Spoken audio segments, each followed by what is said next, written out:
Hey, what's up? Tech Bro Charlie here, and welcome back to where we take awesome out of the box. Now today we're taking a look at the new Microsoft Surface Pro 7 Plus.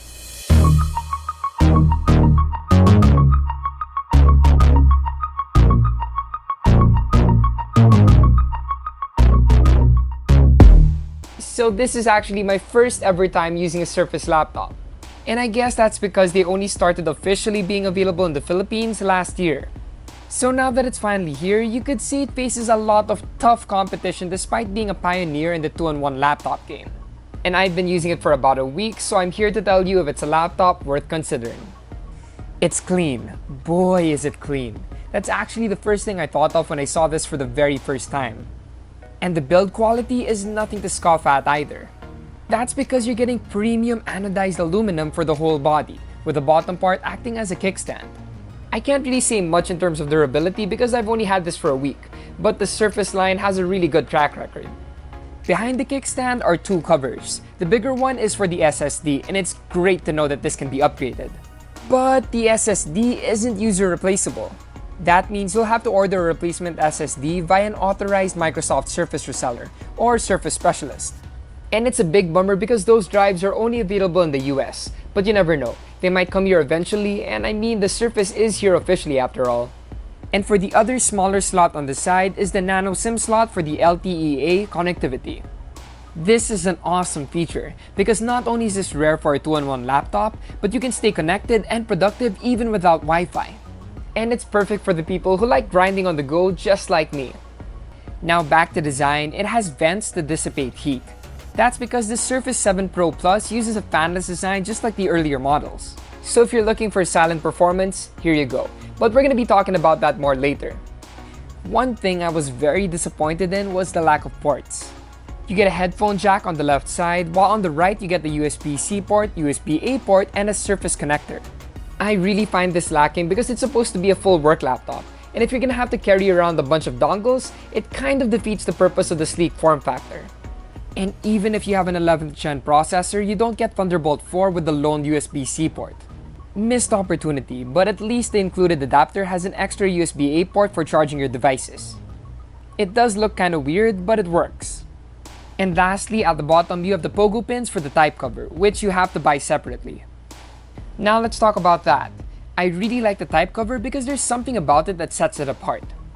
Aside from the magnets surrounding the pogo pins, there's a magnet bar that clips the type cover into the bottom bezel of the Surface Pro 7 Plus. It's very functional because it lifts the keyboard for a more comfortable typing experience. Plus, it's a clever way of hiding the rather thick bottom bezel. Two birds, one stone. The type cover is one of my favorite features, but I guess you could say it's a separate accessory. You get well-spaced keys that have a decent amount of travel for a keyboard cover.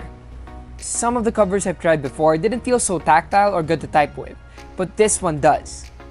It's also backlit, but it is worth noting that it isn't very bright. And the trackpad isn't the best, but it does its job. I recommend using a mouse or the touchscreen, but overall I think the type cover is perfect for everyday work. Moving on, thick bezels aside, the Surface Pro 7 Plus has a spacious 12.3-inch display with a 3:2 aspect ratio and a 2736x1824 resolution. Higher than Full HD, it's sharp and renders colors vibrantly, so of course I enjoyed watching videos on it. The touchscreen is accurate even when you're using your fingers, but if you're an artist, you might want to invest in the Surface Pen, which, like the keyboard, is a separate buy. The top bezel has a 2-megapixel webcam. And unlike most laptop webcams out there, the Surface 7 Pro Plus supports Full HD video, giving you better quality during video calls. I think it's a great feature, especially considering that some laptops don't even have webcams anymore, which is kind of essential for working from home. Anyway, here are some samples. So we're testing out the camera of the Surface Pro 7 Plus, and I guess we're testing out the microphone too, so this is what it sounds like, and this is what it looks like when you're taking a video with it, or probably when you're on video call. And I haven't shaved yet, so I'll shave that off before I shoot all the A-roll for the main video. Here's a sample with some sunlight, just in case you guys like working on your balcony, in a cafe, or outdoors. And I'm pretty happy with the quality of the camera, especially if you're going to be using this for stuff like meetings, for calls, for video conferences. Next up, we have two front-firing speakers, and for me, overall sound quality was great. The soundstage gives good emphasis on the mids, highs, and surprisingly delivers a decent amount of bass. And there's also a headphone jack in case you want to use it, but here's a sample from the speakers.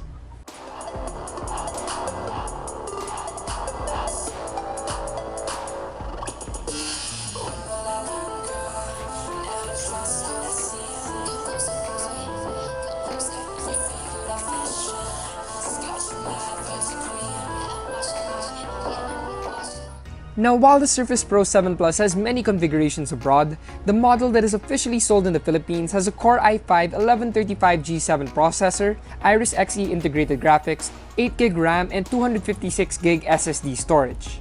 And we also have a Snapdragon X20 LTE modem. But our review unit is slightly different because instead of 8, we have 16GB of RAM. So the benchmark results I'm getting might be a little bit different from the ones you get. One very popular 2-in-1 locally is the Lenovo Yoga Duet 7i with its 10th gen Core i7 processor. And compared to that, the Surface Pro 7 Plus performed better in Geekbench CPU and Cinebench R20 benchmarks. That's because of its higher clock cores and a more modern 10nm process, despite being an i5 processor. The Surface Pro 7 Plus floored the Yoga Duet 7i in Geekbench CPU and 3D Mark Firestrike. That's because of the superior performance of the Iris Xe graphics over the Intel UHD integrated graphics of the Yoga. And again, the Yoga has a 10th gen i7, but the Surface has an 11th gen i5, so you can see the big difference one generation can make. Thanks to the Iris Xe integrated GPU, the Surface is capable of general productivity and light to medium multimedia work. But because of the fanless design, it has a tendency to heat up faster than usual, which causes thermal throttling. But for me, it's not a big deal at all as long as you manage your expectations when it comes to heavy multimedia work. I really think it's for standard document-based work, not really for heavy multimedia, and I wouldn't really trust it for the stuff I do for Unbox. Now, another thing I was happy about is the battery life. The 10nm architecture makes the most out of its 46.5 Wh battery. And our video loop test got us a battery life of 5 hours and 50 minutes. Which is a decent number considering it has powerful specs for a 2-in-1, and you pair that up with fanless passive cooling. And you can charge it with the included adapter or USB-C, and it takes a little over 2 hours to fully top it up. So there you have it, everything you need to know about the Microsoft Surface Pro 7 Plus. Being one of the pioneers of 2-in-1 laptops, the Surface Pro 7 Plus is still a leader. That's thanks to LTE connectivity for work on the go, a sleek form factor, and especially the type cover, which is top-notch quality. Although before you decide to grab one, just remember that the accessories like the keyboard and the pen are sold separately. And though a fanless silent design sounds great, thermal throttling will be a problem for heavier multimedia tasks. But if you're looking for a standard workhorse which you can literally take anywhere, this could be the one for you. The Microsoft Surface Pro 7 Plus is priced at 74,690 pesos for the 8GB RAM and 256GB storage model. The type cover is priced at 7,290 pesos, and you can get the Surface Pen for 5,075 pesos. And you can check out the list of resellers in the description box below.